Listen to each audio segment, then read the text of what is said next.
زمین اپنی پیداوار 1/3 کم کر دے گی، آسمان سے بارشوں کا سلسلہ کم ہو جائے گا، چنانچہ زمین کی غلہ اگلنے کی صلاحیت کم ہو جائے گی۔ 1 سال گزرے گا اور زمین اپنی پیداوار مزید 1/3 کم کر دے گی، آسمان سے بارشیں کم برسیں گی۔ تیسرے سال اس صورتحال سے دنیا میں شدید قحط آ جائے گا اور ہر طرف پانی اور اجناس کی طلب بڑھ جائے گی۔ یہ دجال کی آمد کا اعلان ہوگا۔ ایسے حالات میں دجال دنیا میں نمودار ہوگا۔ دجال ایک شخص کا نام نہیں، دنیا کے نظام پر ایک سوچ، ایک عذاب اور ایک بہت بڑی آزمائش کا نام ہے۔ اللہ تعالیٰ نے دنیا کی تکمیل کے بعد بنی نوع انسان کو شطر بے مہار نہیں چھوڑا، بلکہ اپنی خاص رحمت ہم انسانوں پہ کی اور اپنے نیک بندوں یعنی رسولوں کے ذریعے مسلسل ہدایت کا سلسلہ جاری رکھا۔ جس قوم نے اطاعت کی وہ کامیاب ہوا اور جنہوں نے خواہش نفس کی پیروی کی عذاب کا شکار ہوا۔ دجال کے خروج سے قبل اس کے لیے راہ ہموار کرنے کا سلسلہ یہود و نصارہ کی کوششوں سے جاری ہے۔ خفیہ اسرائیلی سازشیں تو عرصے سے جاری ہیں۔ اس کی ظاہری مثال یروشلم میں امریکی سفارت خانے کے قیام کے اعلان سے دیکھی جا سکتی ہے۔ دجال کو اللہ بہت زیادہ طاقت و قوت عطا فرمائیں گے۔ یہ دنیا کے تمام وسائل پر اس وقت قابض ہوگا جب دنیا شدید قحط کی لپیٹ میں ہوگی اور یہ ساری دنیا کے ارد گرد اپنی جدید سواری میں چکر لگائے گا۔ دجال دنیا پر 40 دن قیام کرے گا۔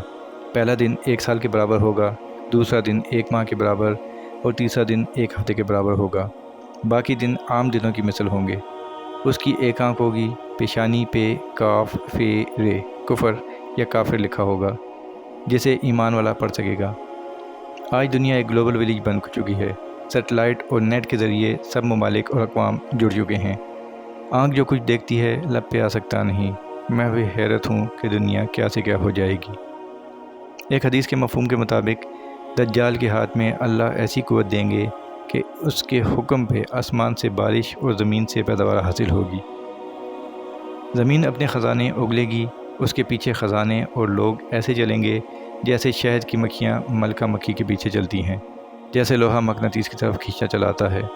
اس کے حکم پر جانور صحت مند ہو جائیں گے، بیمار تندرست۔ یہ کہے گا کہ مجھے رب مانو۔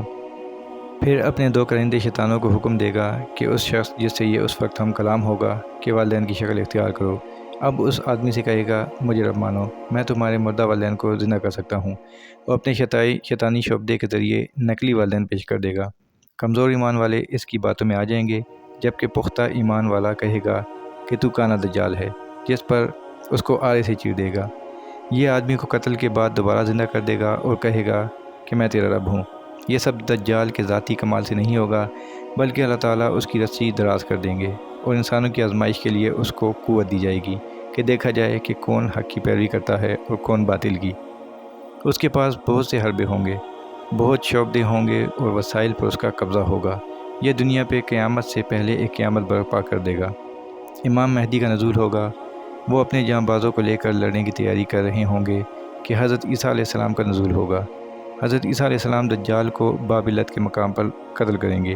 اس وقت دجال کے ساتھ 70,000 یہودیوں کی جماعت ہوگی۔ یہ یہودی لڑائی کے دوران غرقد نامی درخت کے پیچھے پناہ لیں گے اور یہ درخت یہودی کو اپنے پیچھے چھپا لے گا۔ اللہ کی مدد سے فتح ہوگی۔ فتنہ دجال بعثت آدم سے قیامت تک کی سب سے بڑی اور ہولناک آزمائش ہے۔ اس سے حضرت محمد صلی اللہ علیہ وآلہ وسلم نے پناہ مانگی اور امت کو محفوظ رہنے کے لیے سورہ کہف کی پہلی 10 آیات حفظ کرنے کی تلقین فرمائی۔